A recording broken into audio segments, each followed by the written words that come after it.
সেবা এখানেও নিশ্চিত করা হবে। বলবেন এত টাকা কোথায় পাবেন? ওই যে চুরি করে আমাদের 28 লক্ষ কোটি টাকা বিদেশে নিয়ে গেছে, ওগুলো ওদের পেটের ভিতরে হাত ঢুকেই আমরা বের করে আনবো ইনশাআল্লাহ। আর আগামীতে কাউকে আর চুরি করতে দেওয়া হবে না।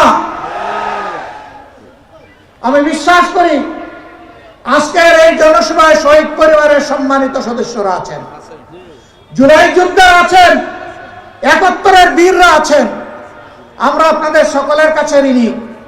আমরা সর্বশক্তি দিয়ে আগামীতে দেশ সেবার সুযোগ পেলে, সরকার গঠনের সুযোগ পেলে আপনাদের ঋণ পরিশোধ করার চেষ্টা করব ইনশাআল্লাহ, এবং আজীবন আপনাদের প্রতি শ্রদ্ধাশীল থাকব।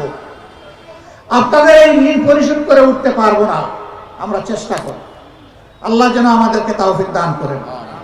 দিনটা শুক্রবার হওয়ার কারণে মনের ঝুলিতে অনেক কথা ছিল, খুলতে পারলাম না। ঝুলি আজকে থাক, ভবিষ্যতে আল্লাহ কোনোদিন খোলার সুযোগ দিলে খুলবো ইনশাআল্লাহ।